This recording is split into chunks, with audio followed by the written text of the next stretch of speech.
네, 안녕하세요. 네. 지금 이제 시작을 하려고 하는데요. 혹시 그 음소거가 일단 그 안 되어 있으신 분들은 음소거를 네, 네, 네. 소리가 지금 들리시는 분도 계셔서 음소거를 해주시면 네, 네. 그래서 그 마이크 모양에 이렇게 사선 모양이 되어 있으면 음소거가 된 거거든요. 네. 그래서 강의를 진행할 때는 그런 음소거 상태에서 진행을 하겠습니다.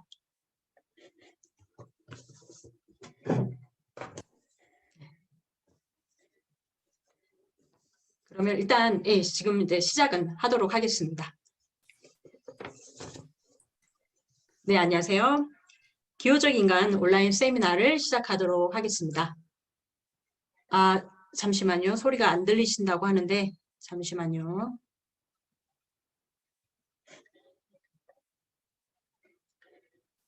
다른 분들 소리가 들리실까요? 근데 문제 없으시죠? 네, 있으신 분만 말씀해 주시면 될 것 같은데 아마 안 들리시는 분은 이제 개인 설정이 문제가 네네네 그런 것 같습니다. 네. 그럼 이제 시작을 하도록 하겠습니다. 네. 안녕하세요. 이제 기호적 온라인 세미나를 이제 시작하도록 하겠습니다. 저는 기호적 인간 온라인 세미나 진행을 담당하고 있는 전남대학교 철학과 강사 김혜영입니다. 봄날이 깊어가는 4월에 그리고 여전히 진행 중인 이 코로나 시국 속에서 이렇게 온라인 세미나에 참여하신 모든 선생님들께 다시 한번 깊은 감사의 인사와 환영의 인사를 드립니다. 특히 이번 세미나는 노양진 교수님이 몸의 철학이라는 30여 년간의 연구 여정 속에서 이뤄낸 그 치열한 탐구의 결실인 텍스트로 진행이 되고 있는데요. 체험주의 기호 이론이라는 새로운 시도가 담긴 세미나이기 때문에 그 어느 때보다도 뜻깊은 세미나라고 볼 수 있겠습니다. 그럼 본 강의에 앞서서 세미나 진행에 관한 간략한 소개와 강의자이신 노현진 교수님을 소개해 드리도록 하겠습니다. 약 5분 정도의 시간이 소요될 것 같습니다. 먼저 기호적 인간 세미나는 2021년 4월 7일부터 6월 23일까지 총 12주 동안 매주 수요일 저녁 7시 30분부터 9시 30분까지 진행이 됩니다. 줌을 이용한 온라인 강의와 토론이 이루어지는데요. 처음 6주간은 노양진 교수님의 강의와 강의에 대한 질의응답을 포함하는 자유토론이 진행이 됩니다. 이후 6주간은 매주 참가자 중에서 희망자가 있으실 경우 두세 분의 발표와 자유토론으로 진행될 예정입니다. 발표는 분야와 상관없이 새로운 기호 개념과 관련된 주제로 자유롭게 선택하실 수 있기 때문에 체험주의, 기호 개념과 기호 이론에 관심 있으신 모든 분을 환영하고 있습니다. 그리고 본 강의는 녹화가 되고 있습니다. 그래서 이후에 저희 네이버 기호적 인간 카페와 유튜브 등의 온라인 매체로도 공개가 될 수도 있기 때문에 이러한 사전 녹화와 인터넷 공개에 모두 동의하신 신청서를 사전에 받았었는데요. 혹여 신청서가 없이 참여를 지금 하셨더라도 이런 사항들에 현재 동의만 하신다면 세미나는 참여는 모두 가능하십니다.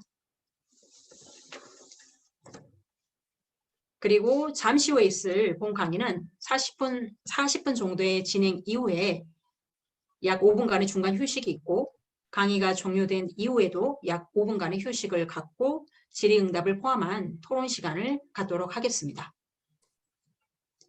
현재 줌 사용이 많이 익숙하지 않으신 선생님들도 계실 텐데요. 강의 시에 이 PPT 화면의 내용을 크게 보시기를 원할 경우 옆에 같이 뜨는 카메라의 그 화면 구성을 직접 변경을 하실 수 있습니다. 예를 들어서 발표자 PPT 화면만을 보고 싶으시거나 혹은 PPT 화면만을 크게 보고 싶으시면 그 구성을 직접 변경을 하실 수 있는데요. 그래서 이런 화면 구성 그 변경을 원하시면 지금 한번 변경해 보실 것을 권해드립니다. 네. 그리고 현재 참여하신 분들의 소리는 기본적으로 모두 음소거가 되어 있는 상태이실 텐데요. 강의가 끝난 이후에 질문을 하실 때는 직접 그 하단의 그 마이크 모양의 음소거 버튼을 해제해서 말씀해 주시면 될 것 같습니다. 끝으로 강의자이신 노양진 교수님을 소개하도록 하겠습니다. 노양진 교수님은 전남대학교 철학과와 동대학원을 졸업하시고 미국 서든 일리노이 대학교에서 철학 박사학위를 받으셨습니다. 1993년부터 2021년까지 전남대학교 철학과 교수로 재직하신 이후에 현재는 전남대학교 철학과 명예교수이시며 주로 언어철학과 윤리학, 철학방법론에 관한 연구를 하고 계십니다. 주요 저서로는 상대주의 두 얼굴, 몸 언어 철학, 몸이 철학을 말하다, 나쁜 것의 윤리학, 철학적 사유의 갈래, 기호적 인간이 있으며 역서로는 마음속의 몸, 몸의 철학, 공역, 삶으로서의 은유, 공역, 도덕적 상상력, 사실과 가치의 이분법을 넘어서 인간의 도덕이 있습니다. 자, 그럼 오랫동안 이제 기다리셨을 텐데요. 체험주의 철학으로부터 시작해 체험주의 기후 이론이라는 새로운 땅을 개척하신 노양진 교수님을 큰 박수와 함께 모시도록 하겠습니다. 안녕하세요. 노양진입니다. 굉장히 낯선 공간에서 이렇게 만나 뵙게 됐는데 아무튼 여러분 오신 거 환영하고요. 또 아는 분들이 많이 오셨기 때문에 오랜만에 만나 뵌 분들 뭐 개별적으로 인사는 못 드렸습니다만 반갑습니다. 오늘부터 시작하는 강의는 한 6회에 걸쳐서 기호적 인간이라는 제목으로 이렇게 묶었는데 6개 주제로 나누어서 6주 동안 강의를 진행할 생각입니다. 그래서 이 6주 동안에 그 새로운 기호 이론, 제가 그 체험주의 기호 이론이라고 이름을 우선 붙이고 있습니다. 그래서 이 이론의 그 큰 골격을 소개해드리고 또 그것이 구체적으로 어떤 분야에서 어떤 방식으로 작동할지 그 이후에 그 논의를 통해서 검증까지 해보는 그런 생각을 갖고 지금 이 세미나를 구성을 해봤습니다. 오늘 첫 시간에 우선 말씀드릴 주제는 그 텍스트의 1장에 해당되는 부분인데요. 기호에서 경험으로. 그래서 오늘 이 시간 주제를 이렇게 잡고 시작을 해보도록 하겠습니다.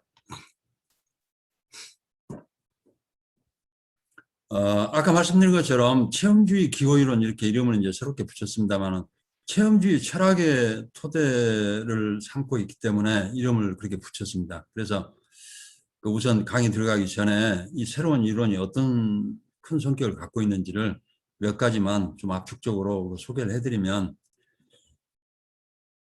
아마 가장 큰 특징이라고 할 수 있는 게 기호가 우리 밖의 사물이나 사건, 현상의 문제가 아니라 기호적 경험의 문제라는 것이 이 기호 이론의 출발점이라고 할 수 있겠습니다.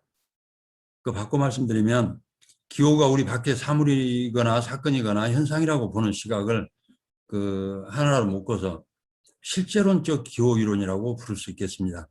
우리 밖에 실제에 관한 문제라고 생각을 하는 것이죠. 대신에 저는 그 시각을 바꿔서 이 기호가 기호적 경험의 문제고 우리 경험의 한 양상이라는 측면에서 기호 문제를 다시 한번 접근해 봤습니다. 두 번째, 이제 우리 기호적 경험이라고 봤을 때 기호적 경험에 어떤 특성을 초점을 맞췄는가 하면은 아마 이 강의 전체를 통해서 이제 중요한 키워드가 되겠습니다. 기호적 사상이라는 인지적 기제가 우리 기호적 경험을 가능하게 하는 축이라는 생각을 갖고 있습니다. 그래서 이 기호적 사상이라는 인지 기제, 이걸 중심으로 새로운 기호 개념을 구성하고 있다라고 우선 말씀드릴 수 있겠습니다. 세 번째, 이 기호적 경험에 대한 해명을 보면 기호적 사상 자체가 비법칙적이고 비객관적이라는 것입니다.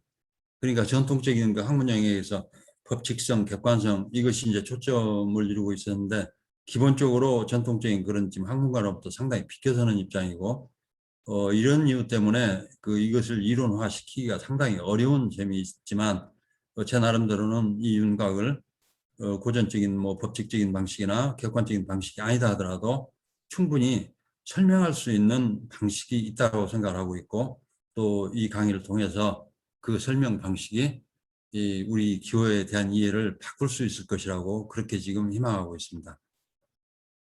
이 특징들을 다 묶어보면 기호적 사상의 주체, 기호적 경험의 주체죠. 이 인간이 바로 기호의 주인입니다. 근데 이 기호의 주인이라는 개념이 뭐 새삼스럽게 등장한 것은 아까 말씀드린 것처럼 기호가 사건이거나 현상이거나 또는 어떤 사물을 가리키는 이름이거나 이렇게 생각했을 때는 그 사람, 이 기호를 사용하는 사람이 기호의 주인으로서 작동하지 않고 기호가 작동하는 어떤 보조물로서 작용을 하게 되는 것 같아요. 그래서 우리 경험이라는 측면, 그리고 그 경험의 주인이 우리 자신이라는 측면, 이런 생각으로 기호 문제를 다시 한번 정리를 해봤습니다. 그렇다면 이제 전통적인 기호 이해로부터 상당히 멀어진다고 봐야겠는데요. 제가 이제 전통적인 기호 이론이라고 생각하는 주된 이론들은 여러분들이 뭐 잘 아시겠습니다만 그 소시리에서 출발하는 구조주의 기호학, 여기는 이제 그 탈구조주의자들 들레즈나 바르트까지도 이어져 있겠죠. 그래서 기본적으로는 기표와 기, 이 두 개의 요소로 기호를 설명하는 방식을 취하고 있습니다. 여기하고 상당한 거리를 이제 갖게 되겠죠. 우선 말씀드릴 수 있는 것은 이 지금 구조주의 기호학에는 사람의 자리가 없습니다. 기표하고 기밖에 없어요. 그러니까 아까 말씀드린 것처럼 이 기호 구조 안에서는 사람은 이 기호 작용을 하는데 동원되는 어떤 보조물 같은 상황이 되는 겁니다. 기호 중심으로 생각을 했다고 봐야겠죠. 두 번째 이제 좀 성격이 굉장히 다른 그 기호학은 거의 비슷한 시기에 그 미국의 실용주의 철학자 퍼스로부터 시작이 됐는데 보통 화용론적 기호학 이렇게 부르는 것 같습니다. 여기에 이제 그 이후에 뭐 수잔 랭거랄지 쭉쭉쭉 이어져서 이제 최근에는 움베르토 에코까지 이 전통 안에 속해 있는 걸로 볼 수가 있겠습니다. 퍼스는 이제 뭐 퍼스의 3원 이론이라고 보통 그렇게 부릅니다만은 표상체, 대상체, 해석체 이 세 개의 요소로 기호적 구조를 설명을 합니다. 구조주의하고 비교해 본다면은 해석체라는 것이 새롭게 도입이 되어서 아마 제가 이제 그 본론적인 강의 들어가서 한번 그 퍼스에 관해서 조금 더 상세하게 말씀드릴 기회가 있겠습니다만 이 퍼스가 이 해석체 안에 지금 해석된 의미라는 뜻도 갖고 있고 해석하는 의식이라는 그런 뜻도 지금 겹쳐 있는 상태에서 그 확실한 입장을 정리하지 못하고 그 논의가 그 중도에 그친 상태인 것 같아요. 적어도 퍼스는 해석하는 의식이 들어와 있어야 한다는 생각을 한 것 같습니다. 그러니까 적어도 우리가 기호라고 부르는 것 안에 기호에 개입하는 우리의 의식이 어딘가는 자리가 있어야 한다는 생각은 했지만 명확하게 그 해석체 안에서 설명을 해내지를 못했기 때문에 상당한 혼선을 겪었던 것 같습니다. 이 부분은 본론 들어가서 다시 한번 그 상징 문제하고 해석체 문제를 다루면서 조금 제 방식대로 설명을 해보겠습니다. 보통 기호학이라고 부르지는 않지만 세 번째 그 기호 논의의 중요한 획을 그은 사람은 독일 철학자 카시르입니다. 그 말년에 주로 영어권에서 활동을 해서 실용주의적 영향도 아주 강하고 그런데 이 사람 이론은 이제 상징 형식 이론 또는 뭐 상징 형식 철학 이렇게 보통 불리는데 제가 볼 때는 그 기호 논의에서 중요한 분수령을 이룬 이론을 만든 것 같아요. 카시르는 기호 문제를 현상이나 사태 문제로 보지 않고 우리 인식의 문제로 보았다는 점에서 전환점을 이룬 것이 분명합니다. 그래서 기호에 대한 이해 방식이 달라져 있고 특이하게도 뭐 기호학자라고 이렇게 인식을 하지 않는 것 같은데 이 상징 형식 이론을 토대로 해서 바로 문화 철학을 산출해냈기 때문에 철학에서 거론이 되는데 이게 저는 그 기호 개념을 바꾸는데 중요한 전환점을 이루고 있다고 봅니다. 그래서 그 카시르가 제시하고 있는 것은 이제 기호하고 상징 구분이 굉장히 중요하게 되고 또 인간이 상징 능력을 갖고 있는 존재고 그것이 또 문화의 원천이고 이런 그 구도를 갖고 있는데 카시르가 이런 중요한 전환을 이루는데도 불구하고 이 상징 형식 자체를 선언적 형식으로 봤던 것 같아요. 그래서 그 형식을 사용해서 우리가 문화를 창출하고 또 새로운 기호적인 사고를 확장하고 이런 설명 방식인데 그 상징 형식을 선언으로 봤기 때문에 바꿔 말씀드리면 선언적이라고 말했다는 얘기는 더 이상 그것을 추적해서 밝혀낼 방식이 없다는 말하고 같은 말이죠. 그래서 이렇게 지금 상징 형식을 고정을 시킨 이유는 뭘까? 여전히 객관주의적인 기호 개념에 묶여 있었기 때문에 그 부분을 깨내지는 못했던 것 같습니다. 그래서 제가 이제 제시하는 그 새로운 기호 이론은 소시의 난점, 퍼스의 난점, 또 카시로의 난점들을 어떤 방식으로든지 차별화하고 넘어설 수 있는 방식이어야 비로소 새로운 기호 이론이라고 말할 수 있을 것 같습니다. 제가 우선 지금 말씀드릴 수 있는 것은 이 체험주의적인 시각을 통해서 이 세계의 전통의 어려움을 나름대로 극복을 하고 다른 출구를 찾아내는 것이 제 탐구의 큰 숙제였던 것 같습니다. 아까 말씀드린 것처럼 그 체험주의 기호 이론 이렇게 이제 이름을 붙이고 있는데 체험주의에 대해서 간단하게나마 설명을 드려야 할 것 같습니다. 체험주의는 1980년대 언어학자 레이코프하고 언어 철학자인 막 존슨 선생님이 창도를 한 신생의 철학이라고 할 수 있겠습니다. 지금 40여 년 정도밖에 안 됐기 때문에요. 그 첫 출발에 1980년대에는 은유이론으로 출발했습니다. 그래서 그 체험주의 은유이론 또는 그 주로 개념적 은유이론 이렇게 부르기도 하는데요.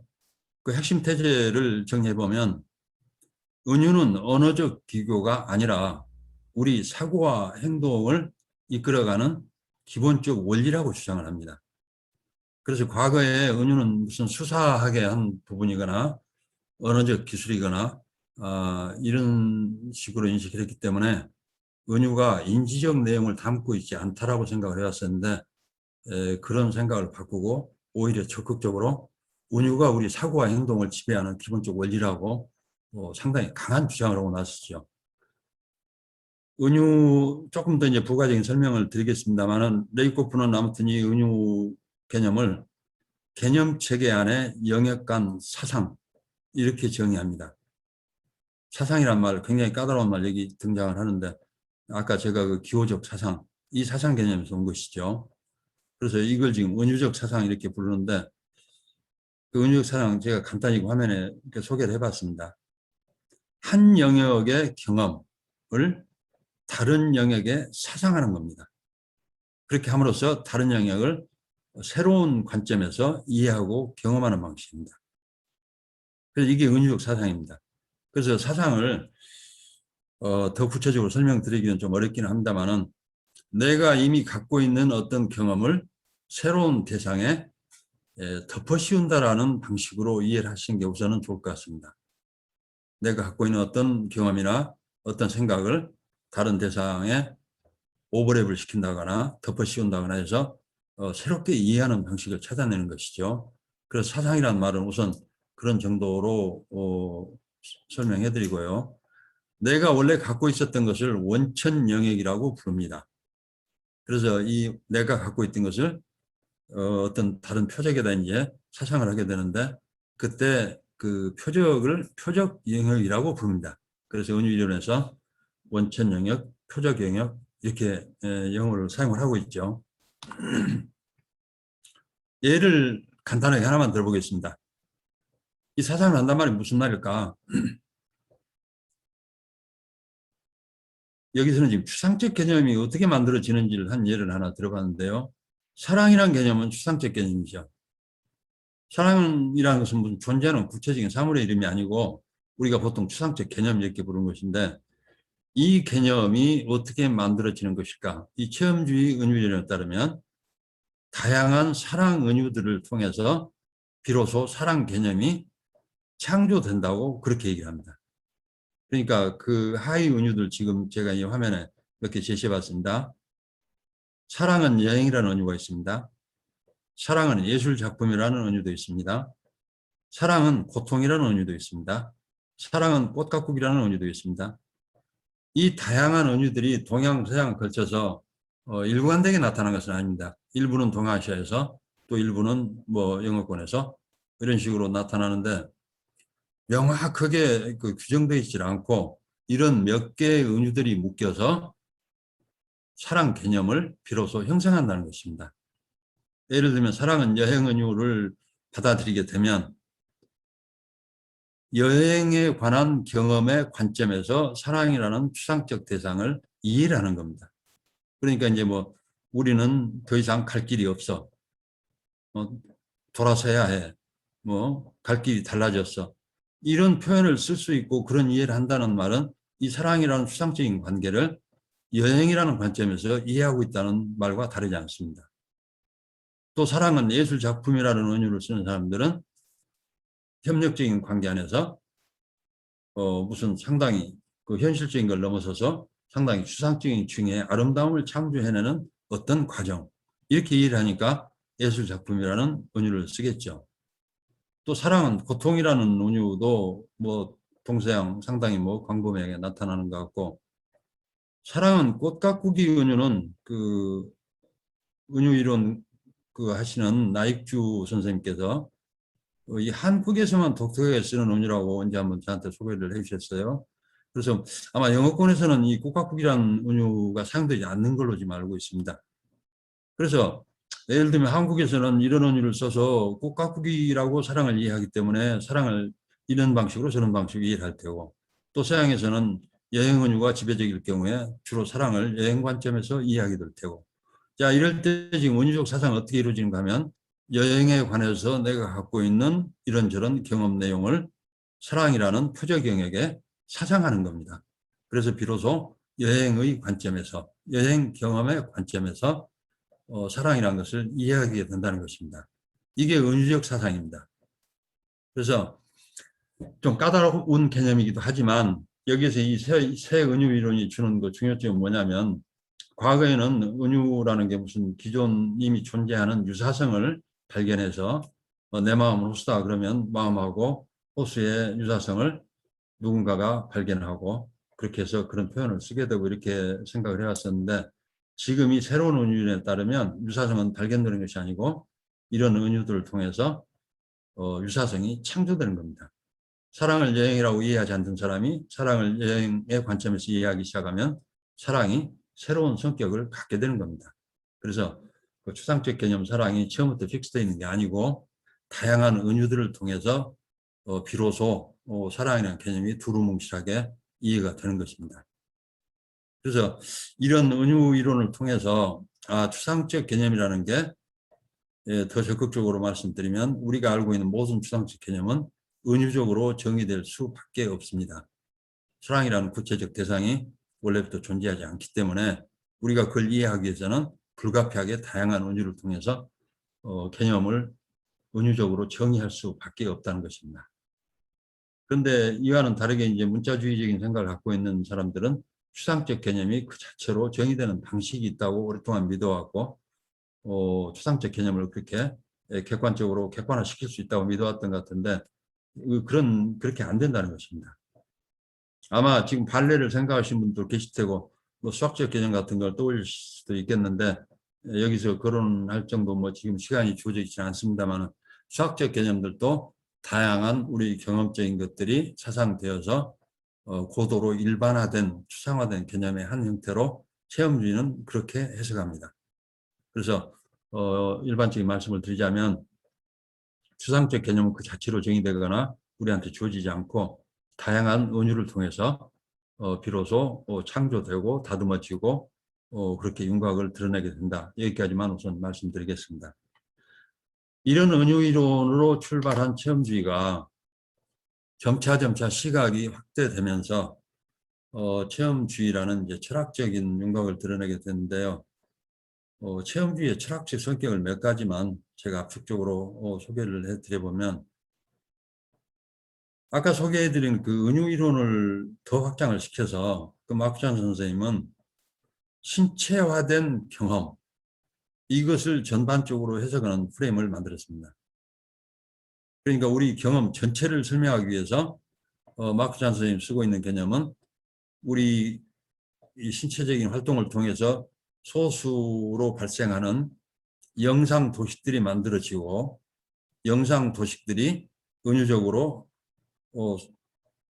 사상이 되고 그렇게 해서 우리 경험이 점차 이제 그 확장이 된다라고 설명을 하시는데, 이때 신체화된이라는 말이 왜 갑자기 등장을 했을까? 그 확장된 경험의 출발점에 우리 신체적 활동이 있다는 겁니다. 그래서 이 신체적 활동을 통해서 만들어진 어떤 소수의 패턴들, 아까 영상도식이라고 말씀드렸는데요. 그 소수의 패턴들을 더 구체적인 사물 또는 추상적인 대상에 이렇게 사상함으로써 우리 경험을 물리적인 데서 얻어진 것들을 점차 섬세하고 다양한 방식으로 확장을 해가는 구조를 설명하고 있는데, 이 전체적인 그 경험을 신체화된 경험 이렇게 부릅니다. 그래서 은유이론이 여기 이제 도입이 됐기도 하지만 이것을 한꺼번에 다 묶어서 영상도식 이론하고 묶어서 우리 경험을 설명하는 일반적인 이론이 된 것입니다. 우리는 보통 이 이론을 마크 존 선생의 상상력 이론 이렇게 부릅니다. 그 상상력 이론의 내용이 뭐냐면 신체화된 경험의 본성과 구조에 대한 새로운 해명이 되겠습니다. 그래서 이 부분부터는 이제 그 철학적인 성격이 분명해지고 우리 경험 일반에 대한 해명으로 옮겨가기 때문에, 그래서 이렇게 만들어진 철학이 어떤 성격을 갖고 있나, 그 두 번째 그 줄에 보시는 것처럼 전통적인 객관주의. 객관주의는 뭐 특별한 설명이 필요 없겠습니다. 뭐 선, 진리, 옳음, 뭐 여러 가지 철학적 주제에서 단일하고 객관적인 기준이 있다, 이렇게 믿는 이론은 모두 객관주의 이론이라 할 수 있겠습니다. 대체로 그 서양 철학의 주류가 객관주의 이론이죠. 플라톤부터 칸트, 헤겔 에리까지, 또 20세기 후설 에리까지, 20세기 논리 실증주의 에리까지 객관적 질서 또는 객관적 기준이 있다, 또 그것을 탐구하는 것이 철학의 주된 목표다, 이런 생각을 갖고 있으면 객관주의로 묶일 수 있겠는데, 이 객관주의에 반대합니다. 근데 객관주의에 반대하는 흐름은 뭐 20세기 후반에 포스트 모던이라고 불리는 뭐 프랑스적인 아주 급진적인 흐름도 있었기 때문에 새삼스러울 건 없죠. 객관주의야 오래전부터 표적이 됐으니까요. 그러니까 객관주의를 비판하는 측면에서는 체험주의가 소위 뭐 해체론적이거나 또는 포스트 모던에 속하거나 이런 이론들과 괴를 같이 하는데, 그 급진적인 포스트 모던 이론들이 대안이 없다라는 게 큰 문제입니다. 객관적 질서가 왜 공허한가를 설명하는 데는 아주 뭐 깊은 통찰도 동원했고 객관주의의 바닥까지 드러내 보이는 그런 기여를 했지만, 그 객관주의를 무너뜨리고 나서 그 다음 탐구가 무엇이 될 것인지에 대해서 뚜렷한 대안을 제시를 못했죠.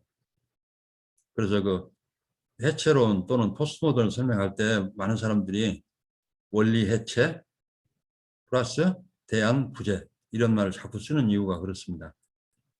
객관주의가 무너지고 난 다음에 대안적 탐구가 무엇이 될 것인지를 명확히 제시하지 못하고 있고, 그 제시하지 못하기 때문에 일종의 이제 뭐 상대주의로 가버린 거 아닌가 하는 우려를 낳죠.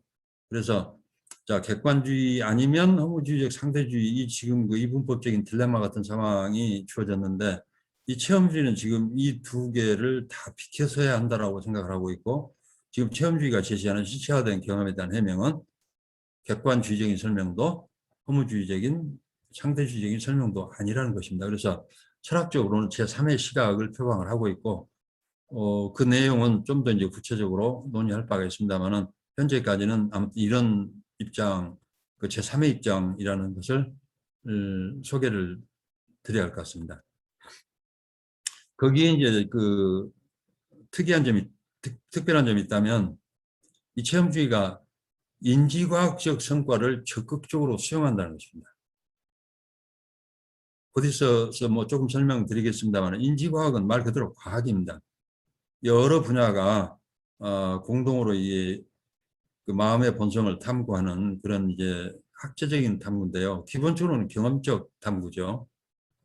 그래서 이 인지과학의 성과를 적극적으로 수용해서 경험적으로 책임 있는 철학, 이것을 지금 체험주의가 대안적 철학의 방향으로 제시하고 있습니다.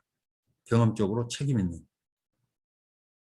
이 말은 경험에 의한 철학 또는 경험에만 의존하는 철학 또는 고전적인 경험주의가 말하는 경험, 이런 말은 아닙니다.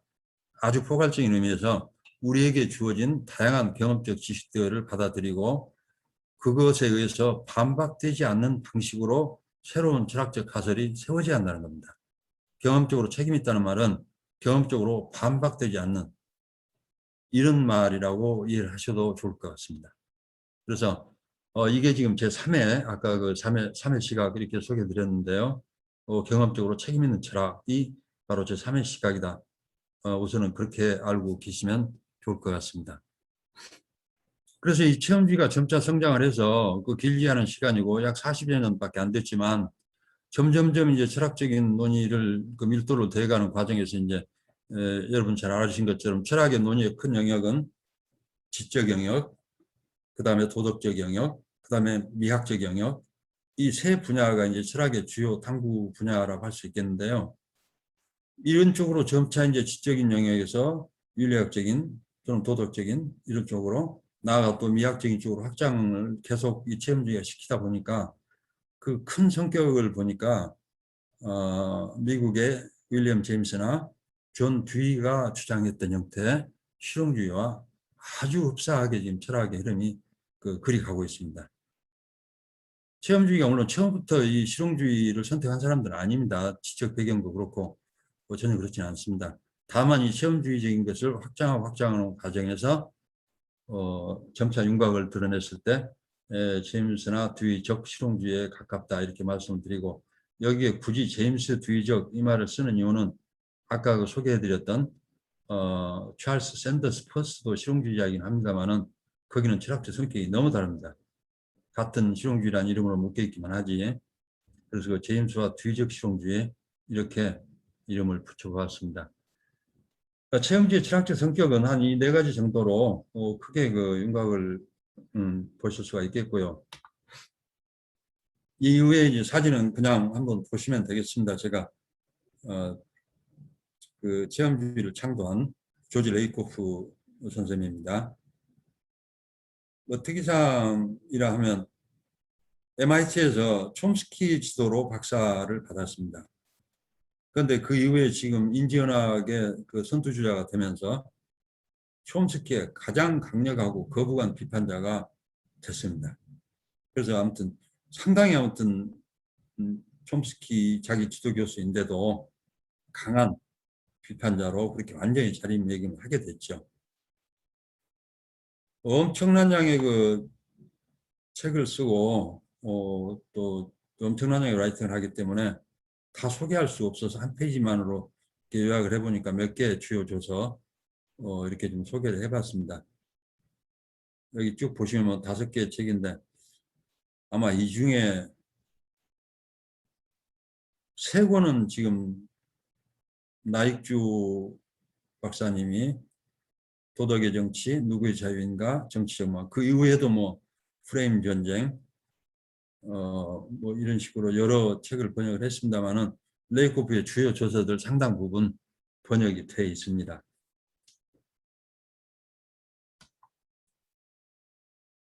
언어 철학자인 마크잔 선생입니다. 저하고는 개인적으로 제 지도 교수님이고 여기 이력 보시면 아시겠지만 서던 일리노이 대학에 계시다가 아마 95년에 그 오리건 대학으로 가셨는데 저는 93년에 졸업을 했습니다. 그래서 이 마크잔 선생님한테 배웠고 또 그때 언어 철학 강의를 들으면서 제 전공도 언어 철학으로 정하고 그 이후로 이제 그것이 제 이제 좀 구체적인 전공 분야가 됐는데요. 지금 제가 이제 체험주의를 그때 받아들이고 그 이후로 계속 공부하면서 이 지도 교수님 이론이기 때문에 내가 지금 이 미련을 갖고 있는가 혹시 이렇게 생각하시는 분도 있고 저도 자신에게 몇 번 물어봤는데 그것하고 상관없이 제가 30년 동안 아무튼 체험주의를 공부를 하고 있고 또 제 나름대로는 막전 선생님한테 배운 것을 비껴서서 나름대로 논의를 지속적으로 확장을 시켰다고 생각을 하고 있습니다. 오늘 소개해드린 기호 이론도 지금 그 확장의 한 측면이라고 보시면 되겠습니다. 막전 선생님 주요 저서 화면에 좀 소개했습니다.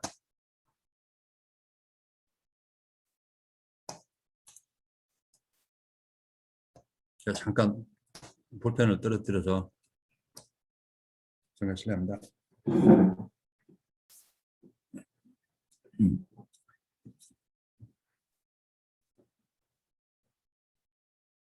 막수환 선생님 책은 제가 대체로 한 3권 이상은 번역해서 소개를 한 것 같습니다.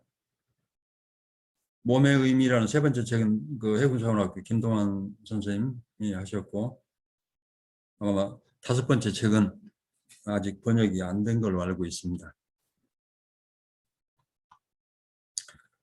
자, 그러면 체험주의가 의지한다는 인지과학은 무엇 때문에 갑자기 철학을 해야 할 사람들이 인지과학을 중요하게 봐야 되는지, 그런 맥락에서 인지과학을 압축적으로 좀 소개를 해드리겠습니다. 인지과학은 1950년대 미국 중심으로 출발했습니다. 마음의 본성에 관한 탐구입니다. 뭐 특이점이 있다면 학제적 탐구입니다. 그래서 언어학, 심리학, 철학, 인류학, 신경과학, 검토과학 이렇게 여러 분야의 경험과학이 한데 모여서 마음의 본성에 관한 탐구를 합니다.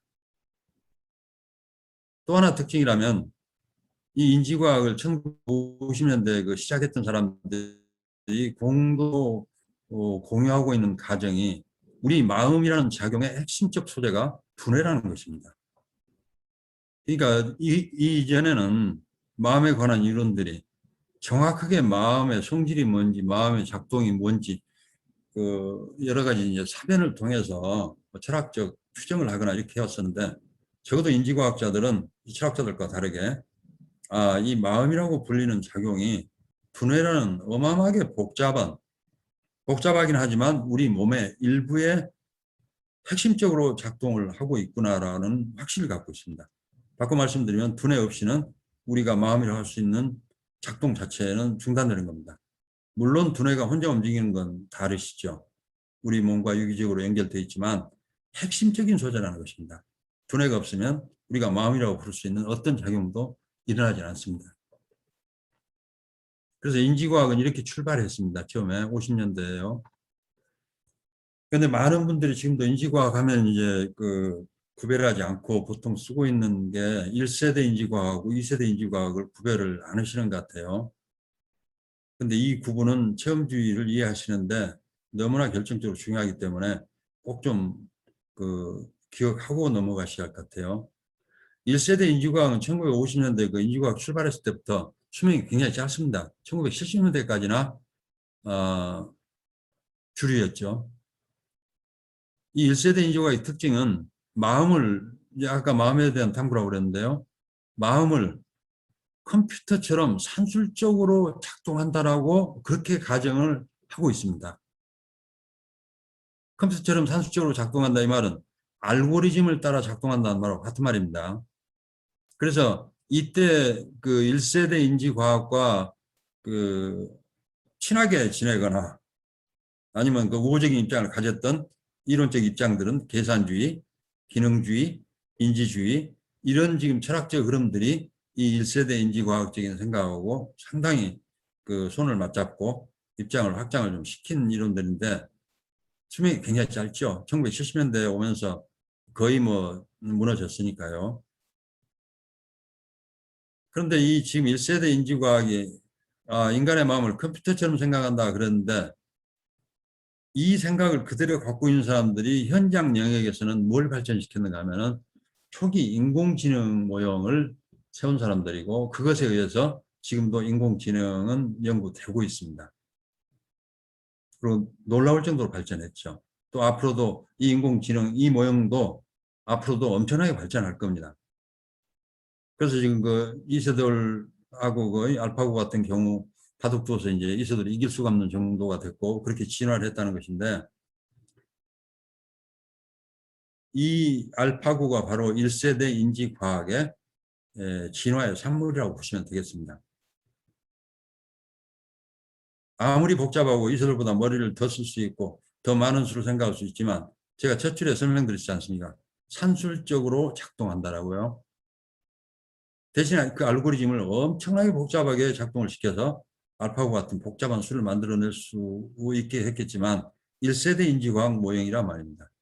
이것이 이제 점점 진화해서 우리한테 편리한 여러 기계를 앞으로도 엄청나게 만들어낼 겁니다.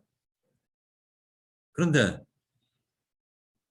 2세대 인지과학을 보시게 되면 대체로 1970년대부터 출발한 것으로 이렇게 되어 있는데, 마음이 은유나 환유나 심적 영상이나 원형 효과나, 은유 환유는 조금 오래된 어휘들입니다만 심적 영상, 원형 효과 이런 것들은 그 20세기 뭐 후반에 와서 소개된 어휘들이기 때문에 새로운 어휘이긴 합니다. 뭐 여기서 뭐 자세히 설명드릴 수 없지만 지금 은유, 환유, 심적 영상, 원형 효과 이것들이 마음이 이런 것들을 통해서 작동한다. 이 말은 한마디로 요약하면 마음이 법칙적으로 작동하지 않는답니다. 마음은 비법칙적으로 작동한다는 말을 지금 구체적으로 지금 그 증거드립니다. 이 마음이 작동하는데 은유나 환유나 심적 영상이나 원형 효과 등이 개입이 된다는 겁니다. 그래서 한마디로 압축적으로 말씀드리면 그 다음 주에 제가 압축을 했지 않습니까? 마음은 비법칙적이고 상상적인 구조로 작동한다는 것입니다. 그렇다면 1세대 인지과학자들의 가정이 잘못됐다는 거죠. 오히려 1세대 인지과학자들은 마음에 대해서 알고 문 얘기를 출발했다기보다는 당시에 그 발전하는 인공지능이나 컴퓨터를 들여다보고 마음이 이렇게 작동하는 거 아닐까라고 오히려 거꾸로 생각하는 사람들이죠. 그런데 지금 2세대 인지가 오게 되면 실제 마음의 작동 방식들을 이렇게 살펴보니까 1세대처럼 법칙적으로 작동하지 않는다는 것이 너무나 분명해졌고, 그래서 2세대 인지가 하는 사람들은 인공지능에 크게 기여는 못할 겁니다. 당분간은.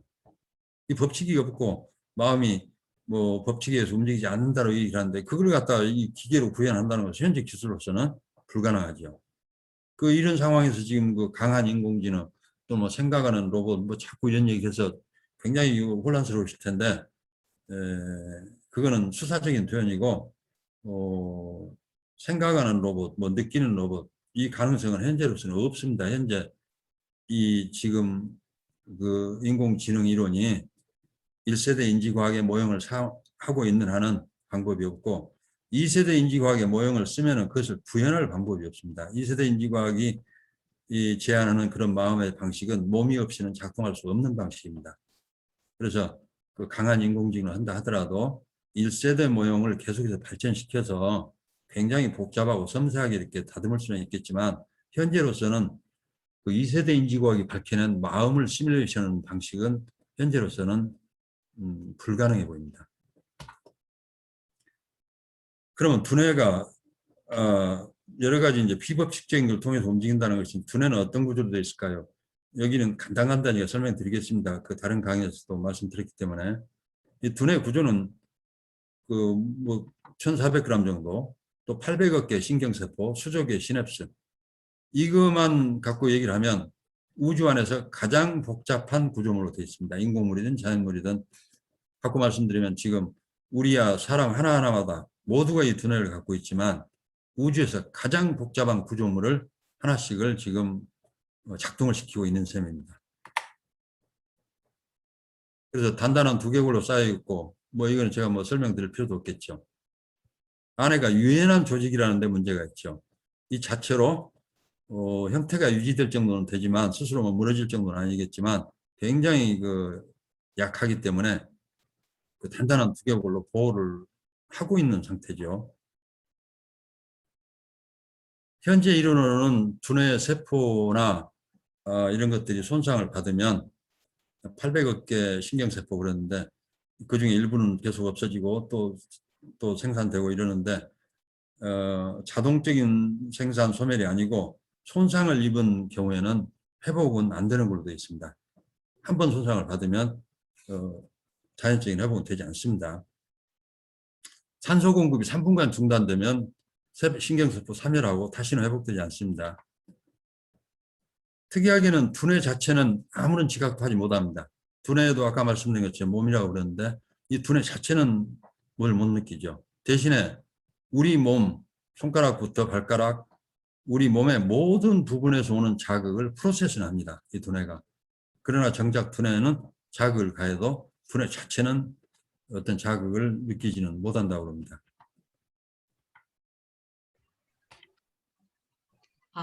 네, 그 교수님, 네, 지금 한 15분 정도 됐는데 네, 우리 두뇌에 새로운 산소를 공급하고 한 5분 정도 쉬었다가 네, 진행하시는 그럴까요? 네네.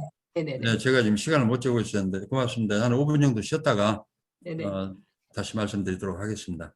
네. 네, 고맙습니다.